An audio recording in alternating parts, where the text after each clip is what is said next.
Cette vidéo est un réupload car j'ai fait une erreur sur la précédente qui est désormais en non répertorié. Si vous avez déjà vu la vidéo et que vous voulez voir la partie modifiée, rendez-vous au timer indiqué, et pour les autres, bonne vidéo.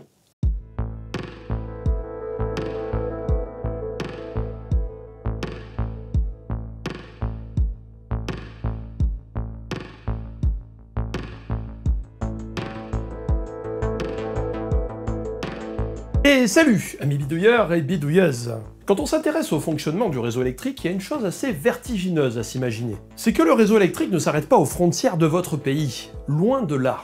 La France, par exemple, est reliée aux pays voisins, et ces pays sont aussi reliés entre eux. Il existe deux types d'interconnexions, synchrones ou asynchrones. Les liaisons synchrones sont les plus nombreuses, ça veut dire que les deux pays partagent la même fréquence du réseau électrique. Et vu que les voisins ont eux aussi des liaisons synchrones avec d'autres pays, cela veut dire que la zone synchronisée s'étend bien au-delà. La France est dans une zone synchrone qui s'étend de l'Espagne à la Turquie en passant par une bonne partie des pays européens et même une partie des pays du Maghreb. À n'importe quel endroit de cette zone, la fréquence du réseau électrique à un instant T est la même. L'intérêt de cette synchronisation, c'est de partager la production électrique en temps réel, et donc de mutualiser les moyens pour stabiliser le réseau électrique. Un exemple parfait est la récente synchronisation du réseau ukrainien avec le réseau européen suite à l'invasion russe. En partageant la même fréquence, le réseau européen améliore la stabilité du réseau ukrainien. Les liaisons asynchrones, quant à elles, permettent d'échanger de l'énergie avec des pays dont la fréquence n'est pas forcément synchronisée, comme entre la France et l'Angleterre, par exemple. Avec le développement des énergies renouvelables, un nouvel enjeu est apparu. Répartir la production à grande échelle. Pour illustrer, j'ai pris la production de toutes les éoliennes en Allemagne et de toutes les éoliennes en France, pendant tout le mois de janvier 2021. Alors vu que l'Allemagne a beaucoup plus d'éoliennes qu'en France, il est difficile de faire une comparaison entre les deux. On va donc ramener la production maximale de chaque pays dans cet intervalle à 100%. Voilà, là c'est plus lisible. Le but ici, c'est pas de comparer directement la puissance produite, mais de voir si ça varie en même temps et dans les mêmes proportions. Donc qu'est-ce que nous dit ce petit graphique? Globalement, quand il y a du vent en France, il y a du vent en Allemagne. On voit que les creux de production, là où il n'y a pas beaucoup de vent, sont à peu près en même temps. Mais quand on regarde un peu plus dans le détail, on s'aperçoit que les variations de production ne se suivent pas tout le temps, comme ici et là, où il y a de la production éolienne en hausse en France alors qu'en Allemagne ça baisse, ou encore des moments où la production ne varie pas dans les mêmes proportions, comme ce pic de production par exemple. Il y a du vent dans les deux pays, mais la production est proportionnellement plus importante en France qu'en Allemagne. Alors pourquoi je vous montre ça? Eh bien tout simplement parce que ces différences de production sont autant d'opportunités de vendre ou d'acheter de l'électricité aux pays voisins en fonction de la consommation. À l'échelle européenne, les productions d'énergie renouvelable sont plus ou moins corrélées. Il est donc important de penser le réseau électrique au-delà des limites nationales pour étendre la zone d'influence des énergies renouvelables. Plus on a de réseaux interconnectés, plus on peut trouver quelqu'un à qui revendre de l'énergie qu'on ne consomme pas directement. Il faut aussi noter qu'une surproduction renouvelable à un endroit peut aider à remplacer des énergies plus polluantes à d'autres. Et oui, tant que les mix électriques des pays européens ne sont pas tous largement décarbonés, il y a toujours du gaz ou du charbon à remplacer par de l'éolien, du solaire ou du nucléaire. En revanche, ça ne veut pas dire que ça lisse parfaitement la production, je sais très bien ce qu'il va m'être dit dans les commentaires. Pour compenser la variabilité des énergies renouvelables, il faudra des moyens de production flexibles comme des systèmes de stockage pour boucher les trous. Mais bon, ça c'est pas le sujet de la vidéo. Ce qui nous mène à un autre intérêt des interconnexions. Contribuer à l'équilibre entre la consommation et la production en ayant recours à de la production extérieure ou en vendant notre production aux autres pays. Il faut pas oublier que les interconnexions, ça fonctionne dans les deux sens. Par exemple, les fournisseurs d'énergie peuvent acheter de l'électricité moins chère aux pays voisins ou aller chercher des capacités de production qui manqueraient en France en cas de pic de consommation. Voici à quoi peut ressembler des échanges entre deux pays. Ici, j'ai pris la France et l'Allemagne sur une période de 1 mois. On peut constater que ça varie donc en permanence, soit l'import en positif ou l'export en négatif. D'une heure sur l'autre, on peut se mettre soit à exporter complètement vers le pays voisin, et l'heure d'après se mettre à recevoir la même quantité d'énergie. Dans 30 ans, sur l'année, on devrait exporter autant qu'on importe, environ 140 TWh dans les deux sens. Avec un détail important, une grosse part de ces flux seront trans-européens, c'est-à-dire qu'ils passeront par la France pour alimenter le réseau d'autres pays. Par exemple, cette projection à l'horizon 2050, faite par RTE, montre une après-midi de juin où l'Espagne et l'Italie produisent beaucoup avec des panneaux solaires. L'énergie excédentaire passe par le réseau français pour être revendue dans les pays plus au nord. Pour toutes ces raisons, on augmente la taille des interconnexions aux frontières du pays. On devrait passer de 13 gigawatts de capacité d'interconnexion actuellement à 37 gigawatts en 2050. On va même créer une liaison sous-marine de 700 mégawatts avec l'Irlande, le Celtic Interconnector. Câble qui sera doublé d'un tuyau pour former le premier réseau international de Guinness. En plus, en sortant des profondeurs marines, elle sera bien fraîche, franchement j'ai hâte. Bon, on a bien le droit de rêver, hein, peut-être que la bière ça viendra un jour, mais en attendant, on a la construction de nouvelles lignes et le renforcement d'autres, comme on peut le voir ici. Sauf que créer des nouvelles interconnexions, ça suppose créer des nouvelles lignes électriques, et c'est parfois compliqué. À certains endroits, on a des petits obstacles, hein, comme des montagnes ou la mer. Ce qui peut empêcher de passer avec des lignes aériennes. C'est le cas de l'interconnexion Savoie-Piémont, une interconnexion de 190 km entre la France et l'Italie, qui part de Sainte-Hélène-du-Lac à côté de Chambéry. Les câbles suivent l'autoroute A43 sous la bande d'arrêt d'urgence. Ils passent sous les ponts, comme ici, derrière ces caches. Ici, on voit les tubes dans lesquels passent les 4 câbles. Puis dans le tunnel du Fréjus pour ressortir du côté italien à Piosasco, pas loin de Turin. Et je sais pas si je le prononce correctement. Cette ligne électrique a une capacité de 1200 MW et augmente de 40% les capacités d'échange électrique entre l'Italie et la France. Mais elle a une autre particularité qui va nous intéresser aujourd'hui. Elle utilise une technologie inconnue du grand public, la très haute tension à courant continu. Grâce à RTE, qui gère le réseau électrique de transport, j'ai eu la chance de mettre les pieds dans la station de conversion avant sa mise en service. Et croyez-moi, la visite vaut le détour. En 1746, dans la Galerie des Glaces à Versailles, des courtisans se regroupent autour d'une curieuse expérience. Alors que plusieurs dizaines de personnes se tiennent la main, l'abbé Nollet, scientifique, précepteur des enfants du roi Louis XV, leur fait toucher une étrange bouteille recouverte de métal. À peine la personne en bout de fil touche la surface de la bouteille, que tous les participants ressentent une forte secousse. On parlait alors de commotion. La bouteille à l'origine de cet effet a été inventée en 1746 par Musschenbroek, à Leyde, en Hollande. Dans une lettre à Réaumur, il explique ce qu'il a ressenti. « Tout à coup, ma main droite fut frappée avec tant de violence que j'eus tout le corps ébranlé comme d'un coup de foudre. Le bras et tout le corps sont affectés de manière terrible que je ne puis exprimer. En un mot, je croyais que c'en était fait de moi. » La bouteille reçut le nom de bouteille de Leyde, nom de la ville où elle fut inventée. Pour que l'effet soit présent, il fallait la charger en frottant une boule d'ambre en rotation, ce qui crée de l'électricité statique. Elle devint l'objet de nombreuses expériences, mais aussi de curiosités pour ressentir cette fameuse commotion qui était une simple électrisation. Plus précisément, c'est un récipient en verre avec de l'eau salée à l'intérieur. Les parois extérieures sont recouvertes d'un métal conducteur. Et à travers le bouchon en liège, on y fait passer un crochet de métal qui plonge dans l'eau. La bouteille de Leyde est en réalité le tout premier condensateur électrique.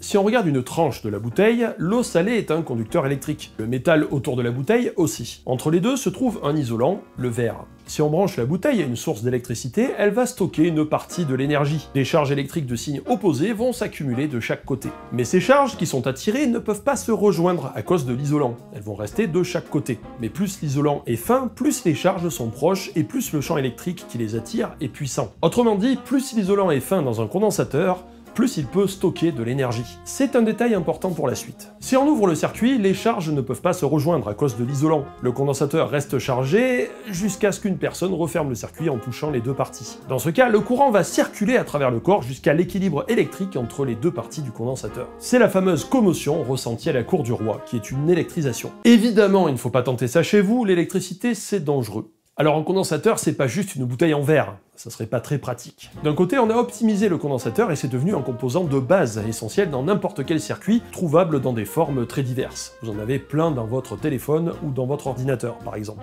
Mais de l'autre, on s'est rendu compte qu'on crée des condensateurs involontaires, aux endroits où on ne voudrait pas qu'il y en ait, mais la physique étant ce qu'elle est, on n'a pas vraiment le choix. Parce que deux conducteurs séparés par un isolant, ça peut être pas mal de choses, à commencer par une ligne électrique. On a les câbles, qui sont conducteurs, l'air, qui est un isolant, et le sol, qui est conducteur. Donc l'effet condensateur se fait entre les câbles et le sol, et entre les câbles eux-mêmes, mais bon, on va pas pousser la complexité jusque-là. En schématisant, ici on a le condensateur, qui représente l'effet capacitif de la ligne, la charge ici, donc un appareil connecté à la ligne électrique, ou une ville, hein, ou même un pays si on veut, hein. Et là, l'alimentation, donc une centrale électrique par exemple. Ce schéma n'est pas représentatif d'une vraie ligne, je précise, c'est volontairement ultra simplifié. Le réseau électrique est en courant alternatif, la polarité change, le signal est une courbe sinusoïdale qui se répète 50 fois par seconde. La conséquence, c'est que la polarité aux bornes du condensateur va changer en permanence. Le condensateur se charge, puis se décharge pour changer de polarité, puis se redécharge, etc. Autrement dit, il va absorber une quantité d'énergie en se chargeant, et relâcher cette énergie en se déchargeant. Et tout le problème, c'est qu'il ne renvoie pas cette énergie vers la destination,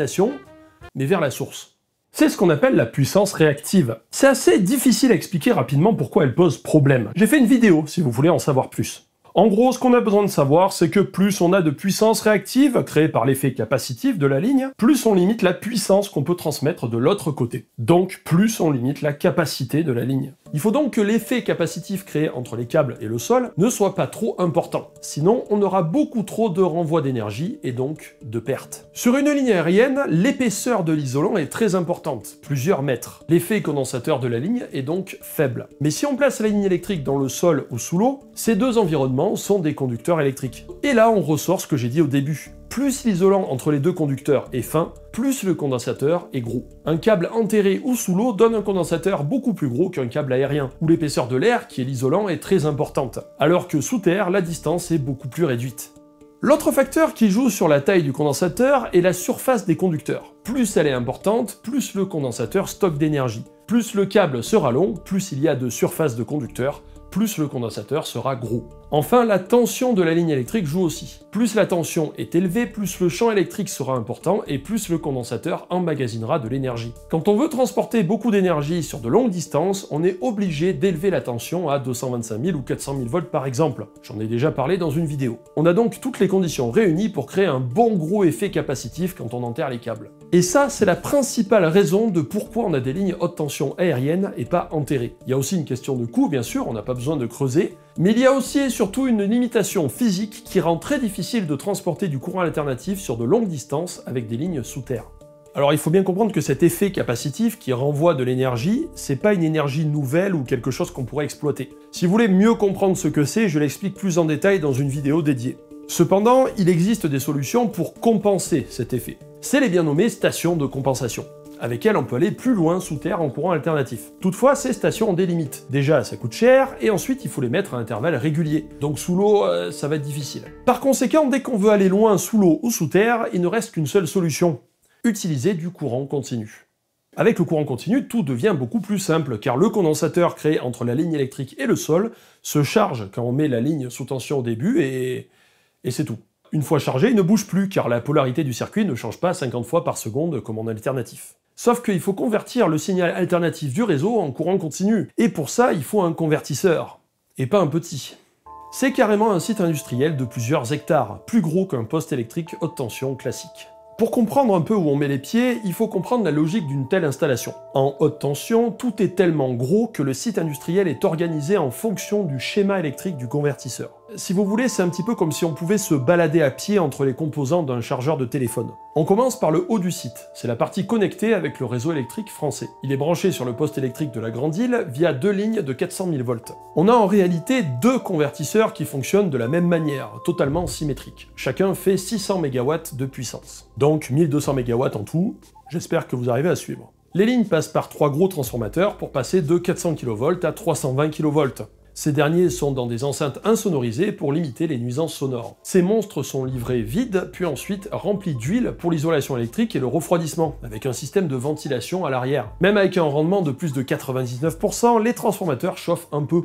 Ils sont bardés de capteurs pour mesurer la température et détecter le moindre problème, comme un spectromètre capable de détecter certaines molécules dans les gaz émis par le transformateur. Si on détecte ces molécules, on peut détecter un défaut à l'intérieur du transformateur. Par exemple, s'il y a de l'isolant qui se désagrège un peu, ça émet certaines molécules, et avec le spectromètre, on les détecte et on peut anticiper une panne. Sur le réseau électrique de transport, on est toujours en triphasé, c'est-à-dire qu'on a trois câbles pour pouvoir transporter l'énergie. J'en parle dans une vidéo, mais grosso modo, le monophasé, c'est-à-dire ce qu'on a à la maison, c'est vraiment au niveau de la maison. En réalité, tout le reste du réseau est en triphasé, y compris dans la rue. Le câble qui alimente votre maison dans la rue est en triphasé. Et ici, on a trois transformateurs, donc un transformateur par phase, plus un quatrième qui est là en secours en cas de panne. Quand on quitte la zone des transformateurs, le courant électrique est transporté par des barres en aluminium vers le convertisseur. Mais surtout, on remarque ces gros cylindres, qui sont des bobines électriques. Creuses à l'intérieur, il y en a 6 en tout, 2 par phase. Ces bobines, c'est tout simplement du câble qui est enroulé sur lui-même. Elles sont très importantes car elles servent à lisser le courant et à absorber certaines perturbations. Puis on arrive au convertisseur en lui-même en passant par ces traverses isolantes pour rentrer dans le bâtiment. Le convertisseur est donc à l'intérieur de ces grands halls. On notera ces anneaux autour des traverses qui servent à mesurer le courant via le champ magnétique autour du câble. De toute façon, tout le circuit est bardé de capteurs, comme des colonnes ici, qui servent à mesurer la tension électrique. Alors, avant de rentrer, il faut comprendre un petit peu comment ça fonctionne, ce genre de convertisseur. Logiquement, on a un convertisseur de chaque côté de la ligne à courant continu. Donc on a un convertisseur du côté français et le même convertisseur du côté italien.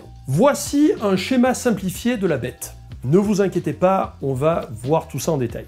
À gauche, on a la ligne électrique en courant alternatif avec les 3 phases. Ici, on voit les 3 transformateurs. Ces ponts ici, ce sont les bobines qu'on a vues à l'extérieur. À droite se trouve la ligne à courant continu, donc le plus et le moins. Entre les deux, les blocs sont les parties du convertisseur qu'on va voir en vrai plus tard. On va faire les choses dans l'ordre. On va faire comme si, de la France, on envoyait de l'énergie vers l'Italie. Mais l'inverse peut être aussi vrai, puisque le convertisseur est totalement réversible. La première étape est le redressement, c'est-à-dire convertir les signaux alternatifs du réseau électrique en courant continu. Les anciens convertisseurs fonctionnaient en redresseur, c'est-à-dire qu'ils inversaient régulièrement le sens du courant pour obtenir un signal toujours positif. En triphasé, ça donnait ce genre de signal qu'on lissait ensuite avec un gros filtre. Le convertisseur que nous visitons ne fonctionne pas comme ça. Il utilise une autre technologie plus récente et plus performante, le Modular Multilevel Converter, ou convertisseur modulaire multiniveau, que j'abrégerai en MMC. Quand on doit manipuler des très hautes tensions, on dépasse largement les limites des semi-conducteurs. En fait, aucun composant électronique n'est capable d'encaisser seul une tension aussi élevée. La solution la plus récente, parce que la technologie évolue, c'est d'utiliser des transistors IGBT. Ils sont capables de fonctionner à seulement plusieurs milliers de volts. Donc pour être capable de commuter du 320 000 volts,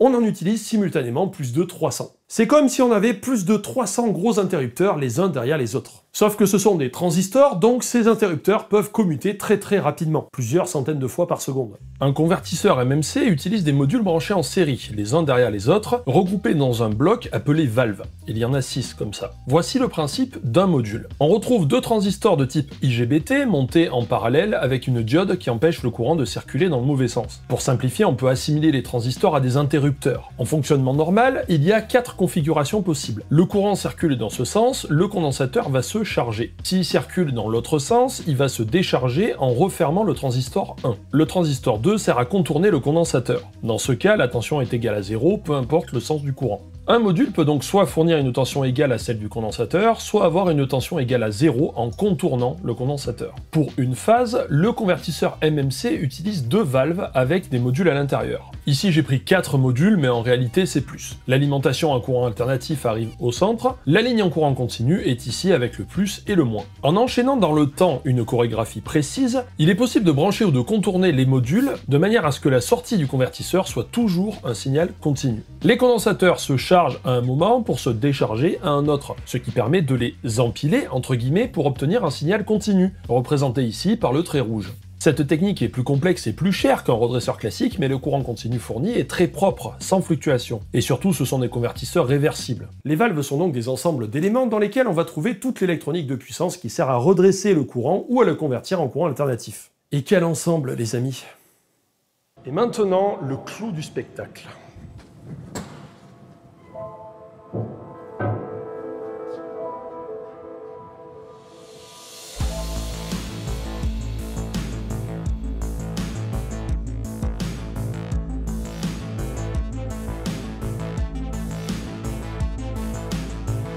Nous sommes dans le hall qui abrite le cœur de la bête. Oui, nous sommes devant le... The mother of all fullest bridge rectifier. Ici, la température et l'humidité de l'air est surveillée. Tous ces équipements seront soumis à une tension de plusieurs centaines de milliers de volts. Ils sont donc tenus à distance du sol et des murs avec ces isolateurs bleus. C'est surtout un endroit inaccessible la plupart du temps. Ici, personne ne pourra rentrer tant que le système sera sous tension, à tel point que la porte principale est protégée par une clé qui n'est disponible qu'une fois l'alimentation coupée et un délai de 30 minutes de refroidissement passé. Autant vous dire que j'avais légèrement envie de vous montrer ça. Les valves sont bien visibles, elles sont un assemblage de centaines de transistors dans ces boîtiers.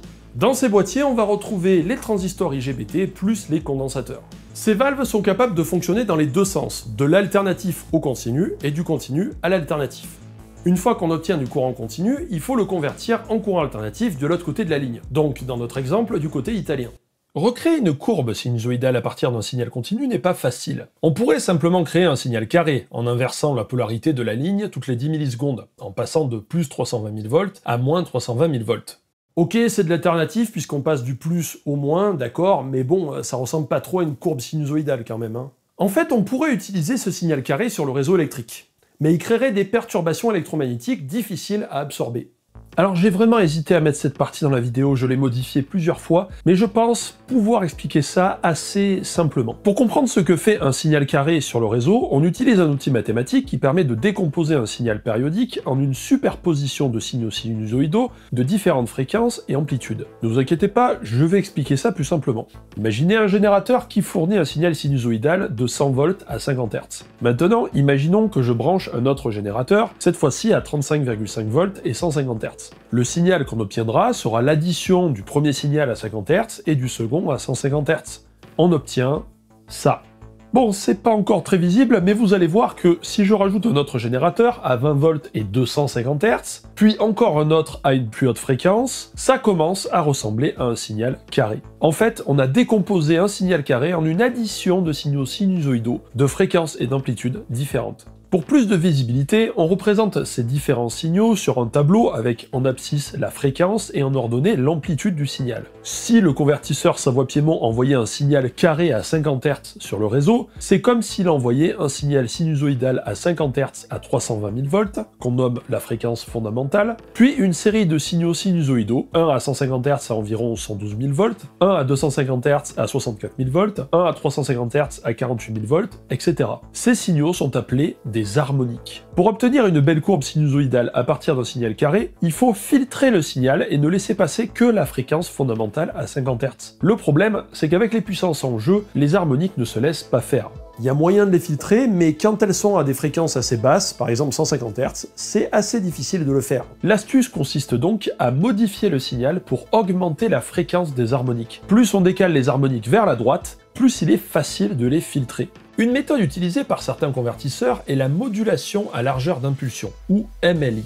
Il va ouvrir et fermer les transistors avec un rythme plus rapide pour obtenir ce genre de signal. On s'aperçoit qu'il est toujours basé sur la fréquence du réseau. Mais la MLI est loin d'être parfaite. Son principal défaut est d'exiger une synchronisation parfaite de centaines de transistors pour permuter d'un coup un signal de centaines de milliers de volts. Pour résoudre ce problème, on a inventé les MLI à plusieurs niveaux. Avec 2 niveaux par exemple, la tension à permuter est divisée par 2. On a donc besoin de synchroniser moins de transistors et c'est donc plus facile à gérer. Mais si au lieu de découper le signal, on se contente simplement d'augmenter le nombre de niveaux de tension. C'est ce que font les convertisseurs modulaires à multiniveaux. En connectant en série les condensateurs des modules dans un ordre précis, on les empile, entre guillemets, pour créer une courbe sinusoïdale en escalier. Plus on augmente le nombre de modules, plus l'escalier sera petit et plus on s'approchera d'une courbe sinusoïdale parfaite. C'est actuellement la technologie la plus avancée disponible. Et je vous montre là que le principe de base, car il existe tout un tas de variantes possibles. Par exemple, ce type de convertisseur dispose de modules redondants. Si un module tombe en panne, il est possible de passer immédiatement sur un autre sans perturber le fonctionnement du convertisseur. Les MMC, avec les convertisseurs utilisant la modulation en largeur d'impulsion, font partie de la seconde génération de convertisseurs en courant continu haute tension. La première génération utilisait des thyristors à la place de transistors. Mais elle a un gros désavantage. Elle utilise le réseau électrique pour commuter ses propres composants. En gros, c'est le réseau sur lequel est connecté le convertisseur qui donne le rythme au convertisseur. La conséquence, c'est que le réseau doit être fort, entre guillemets, au sens plus puissant que le convertisseur pour lui imposer sa fréquence. Il n'est donc pas possible d'alimenter une petite île avec cette méthode, par exemple. La seconde génération n'a pas besoin de s'appuyer sur le réseau pour commuter. Tout est contrôlé par l'électronique du convertisseur. On peut donc assimiler le convertisseur à une centrale électrique capable de fournir sa propre puissance. Alors que sur une ligne électrique classique, on ne peut pas limiter la puissance qui transite. On peut juste répartir la charge entre plusieurs lignes. CF ma vidéo sur l'effondrement de l'Italie si vous voulez comprendre un petit peu plus les tenants et les aboutissants de ce genre de problème. Malgré tout, dans le convertisseur, les transistors se mettent à chauffer au cours de leur fonctionnement, une énergie qu'il faut évacuer avec du refroidissement. C'est le rôle des tuyaux blancs ici, qui font passer de l'eau sous pression. Chaque convertisseur fait 600 MW. Avec un rendement de 99% par convertisseur, ça fait quand même 6 MW de puissance à dissiper via ces radiateurs ventilés. C'est un bon gros water cooling. Ici, on peut voir la pompe qui fait circuler l'eau de refroidissement. Et celle à côté, c'est une pompe de secours.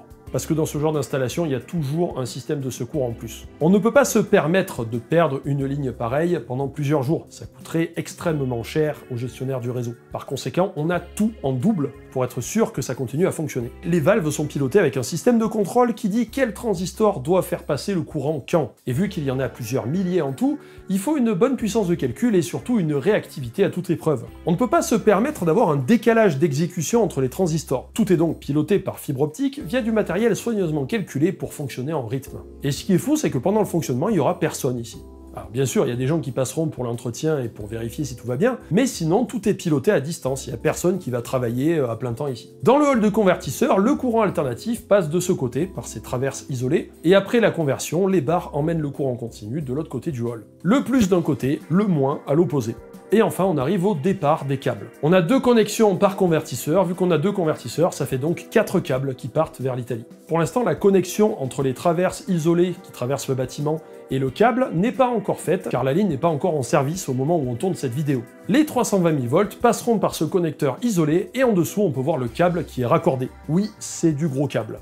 Mais d'ailleurs, pourquoi un aussi gros volume à cet endroit alors que c'est vide, il n'y a rien? Tout simplement parce que c'est le départ du câble. Il faut que ça soit imposant un petit peu, quoi. Je veux dire, de l'autre côté, c'est l'Italie, donc c'est un peu le symbole de la coopération internationale, unie dans le génie humain qui se retrouve dans ce monument. Non, en fait, on prévoit juste de la place pour installer des appareils de test quand on veut faire des vérifications sur la ligne.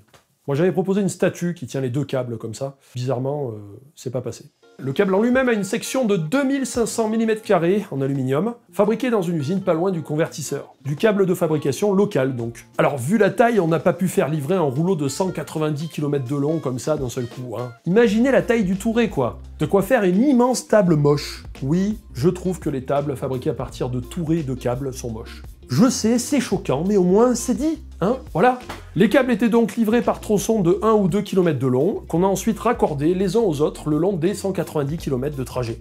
La ligne Savoie-Piémont n'est pas la seule en courant continu en France. On retrouve une autre liaison entre la France et l'Espagne, et du côté de la Manche, entre la France et l'Angleterre. À chaque fois, soit pour passer sous la mer, soit sous les montagnes. Aussi, dans d'autres pays, on s'en sert pour faire des très longues lignes aériennes. Les lignes aériennes en courant alternatif sont limitées à 1500 km de distance environ, pour des raisons que je ne vais pas détailler ici. En revanche, les lignes en courant continu n'ont pas de limite de longueur. En France, le pays est assez petit, donc ces problèmes ne se posent pas. En Chine, en revanche, des lignes gigantesques traversent le pays. La plus longue fait plus de 3300 km, et elle est en courant continu. Et enfin, les convertisseurs récents, comme celui qu'on vient de visiter, sont capables de régler précisément la puissance fournie par la ligne sur le réseau électrique, avec beaucoup plus de souplesse qu'un réseau alternatif. Les réseaux en courant continu vont aussi se développer avec les parcs éoliens offshore, qui sont de plus en plus gros et de plus en plus éloignés des côtes. Plus on s'éloigne des côtes, plus on doit faire de longueur sous l'eau, donc au bout d'un moment, on est obligé de passer en courant continu. On envisage même de relier les parcs offshore entre eux pour créer un réseau en courant continu sous-marin entre plusieurs pays.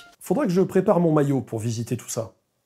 En attendant, j'espère que cette visite vous aura plu, n'hésitez pas à le dire dans les commentaires. Je remercie bien entendu RTE pour m'avoir accueilli et m'avoir permis de visiter cette installation, et je remercie aussi Xavier Bourgeat qui nous a fait la visite de l'installation et qui nous a expliqué énormément de choses. C'était le meilleur guide possible pour ce genre d'installation. Et bien sûr, je vous remercie vous, cher public, pour avoir attendu cette vidéo et bien sûr pour me soutenir, ce qui me permet de vous montrer ce genre d'installation.